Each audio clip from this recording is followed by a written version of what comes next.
My name is Leah. This is my story. It is not a happy story, but it is true. I made big mistakes. I hurt people I loved, and I learned some of the hardest lessons of my life. I was 18 when it all began. I lived with my mom, Cora. My dad had left us years before, and for a long time it was just the two of us in a small house and a quiet routine. Mom was often sad. She tried to hide it, but I could see it in the way she stared out the window, in how tired her smile looked. I wanted her to be happy again, to feel loved again. Then she met Troy. He was charming. He brought her flowers. He brought us food. He told funny stories that made her laugh in a way I hadn't heard in years. The house felt lighter when he was there. He was kind to me, too. Asked about my day, listened when I talked, complimented my schoolwork. No one had ever really listened to me like that before. Mom and Troy fell in love fast. They texted all the time, went on dates, came home smiling and glowing. It felt like we were finally getting a second chance at family. After 6 months, Troy proposed. Mom said yes through happy tears. I cried too. I was so happy for her. The wedding was small, simple, beautiful. Mom in white, Troy in a black suit. They said their vows. They kissed. We clapped. I thought, this is perfect. He will be a good stepdad. Our family is complete. He moved into our house. At first, he had his own room. Then he moved into Mom's. He cooked sometimes, fixed broken things, helped with chores. From the outside, it looked like everything a lonely woman could have wished for. For a while, I believed that. But then I started noticing small things. The way his eyes stayed on me a little too long. The way he looked me up and down when he thought I wasn't paying attention. I felt strange, but I pushed it away. He's Mom's husband, I told myself. My stepdad, he's just being nice. Mom started working longer hours. She was out most of the day, exhausted when she came home. Troy, on the other hand, always seemed to have time. He drove me to school, gave me money for books, helped with homework, cooked when I was hungry, sat with me watching TV. Soon, most nights it was just Troy and me eating dinner at the table. Mom would come home late, too tired to talk, so Troy and I talked instead. I was young, I was lonely, and his attention felt good. One day, I came home from school in tears. I had failed a test and felt like a failure. Troy saw me, came over right away, and asked what was wrong. I told him everything. He said it was okay, that one test didn't define me, that I was smart, special, different. Then he did something new. He took my hand. His hand was warm, strong. He didn't let go. My heart started beating too fast. I felt confused, but I didn't pull away. We sat quietly like that for a long time. Something changed that day. I felt it. He felt it too. After that, he started texting me at night. At first, The messages were innocent. Good night, how was your day? You did well today, I'm proud of you. Then they became different. You're so beautiful, Laya. No one understands you like I do. Your mom doesn't see you, but I do. I read those messages over and over. They made me feel seen, important, chosen. Nobody had ever made me feel that way, not even Mom. Soon we were meeting in secret. Small cafes, places far from our neighborhood. Mom wouldn't understand, he said. What we have is special, unique. I believed him completely. I started lying to my mother. I'm with friends, I'd say, when I was really with Troy. Guilt turned in my stomach, but his words were louder than my guilt. He told me I was his light, that I made him feel alive, that we had a connection he never had with Mom. By the time I turned 21, I was deep inside his web. On my birthday, he gave me a necklace. For me, he said. Just for me, not from your mother. I felt chosen, important. That night, he told me he loved me, not like a stepfather, but like a man loves a woman. I was shocked, scared, flattered all at once. I could have said no. I could have told my mother. I could have walked away. But I didn't. I stayed. I listened. I believed him. He told me Mom didn't really love him, that she didn't understand him the way I did, that we were meant to be together.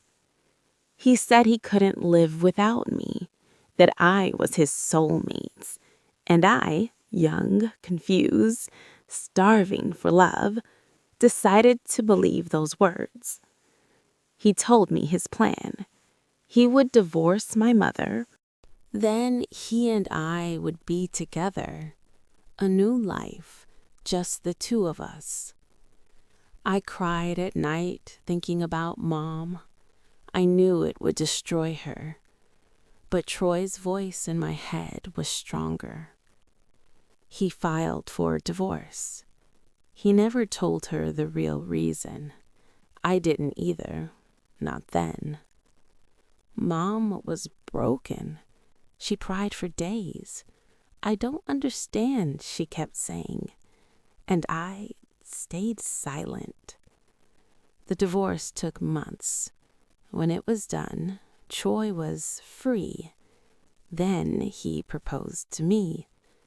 He knelt down, held a ring, and asked me to marry him.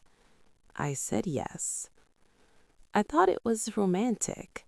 I thought this was some kind of forbidden love story.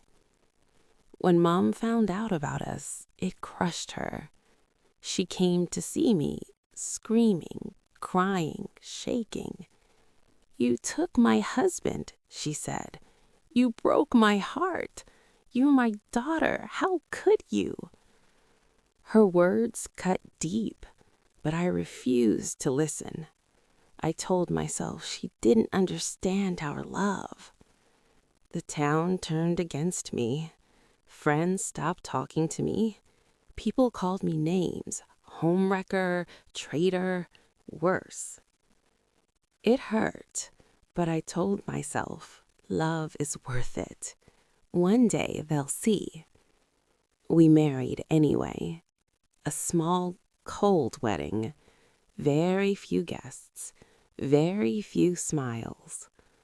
I told myself, now it will all be okay. Now it's our turn to be happy. I was so wrong. After the wedding, Troy changed. The kind, gentle man I thought I knew disappeared. He checked my phone every day. Who are you texting? Why did you like that post? Who is this number? He didn't want me seeing old friends. They're bad for you. They judge us. I'm the only one who really cares about you. He controlled where I went, questioned everything, criticized everything. He called me stupid, useless, said I couldn't survive without him, said no one else would ever want me. He compared me to Mom in a cruel way. You're just like her, spit, weak, pathetic. This wasn't love. This was control. This was abuse. But by then, I was deep inside it, ashamed, isolated, afraid. One night, the argument was so bad I was shaking. He yelled, I cried. I thought he might hit me. Something inside me snapped. I grabbed my things and ran. I didn't know where to go until my feet took me to the one house I knew best, my mother's. It was late. The sky was dark. My heart was beating out of my chest as I knocked on her door. Mom, please, open the door, please. I heard movement inside, but nothing happened. I slid down onto the step. I cried against the wood. Through the door, I poured everything out. Mom, I'm sorry. He changed. He controls me. He lied to me. I was young and I believed him. I made a terrible mistake. I begged. I sobbed. I told her I had nowhere else to go. After a long time, I heard the lock turn. She opened the door. Her face looked older, tired, deeply hurt. She didn't smile. She didn't hug me. You broke my trust, Laya, she said. You took my husband. You hurt me more than anyone ever has. Her words were true. I didn't try to defend myself. I fell to my knees, crying. I know, I said. I know, and I am so, so sorry. She didn't say it's okay, because it wasn't okay.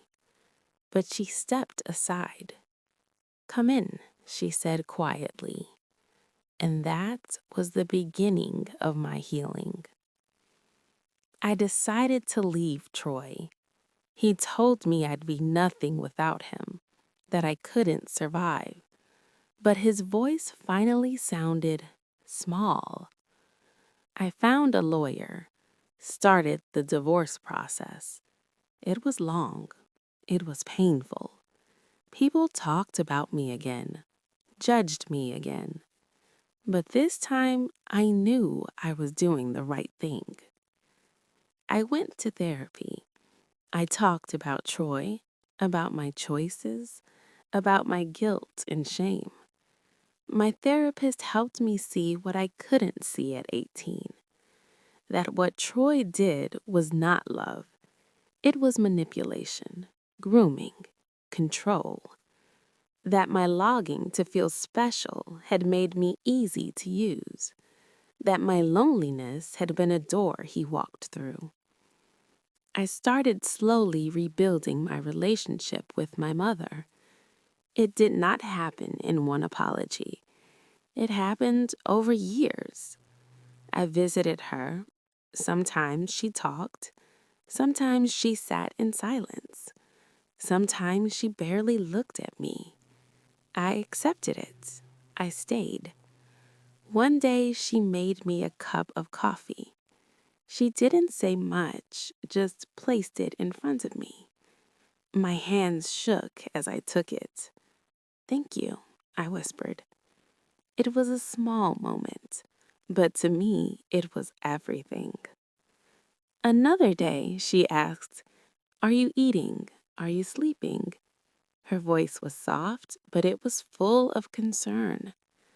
Little by little, we planted new moments over the old broken ones. We worked in her garden together, pulled weeds, planted flowers. Sometimes we were quiet. Sometimes we laughed. She told me one afternoon how humiliated and alone she had felt after Troy left her for me. How she felt she had lost her husband and her daughter in the same moment. I held her hand and listened. I didn't defend myself. I let her pain be real. She told me there were days she hated me, nights she cried herself to sleep, times she prayed for the strength to forgive me and failed. And still, she kept praying, kept trying. Slowly, her heart softened. Slowly, she began to see me not only as the girl who broke her, but as her daughter again. The day she finally said, "I forgive you," I cried like a child in her arms. Today, I am 30. I live in my own small apartment. Blue walls, plants in the window, books on shelves, photos of Mom on the wall. My home is quiet, safe, mine. I work in a bookshop I love. I have a few good friends who know me as I am now, not as the scandal of my past. I volunteer at a center for women. I sit with young girls whose stories look frighteningly like mine once did. I tell them the truth I wish someone had told me. Control is not love. Jealousy is not love. Pain is not proof of passion. Real love is kind. Real love is gentle. Real love is free. Not perfect, not without struggle, but never the kind that breaks your sense of who you are. One day I saw Troy again in the store. He was with a younger woman, maybe 19, maybe 20. Our eyes met for a second. He looked away quickly. For a moment, I felt a familiar sting, then only pity. I walked past them. I didn't stop. I didn't cry. I just kept walking. He no longer had any power over me. My name is Laya. I made terrible choices. I hurt my mother.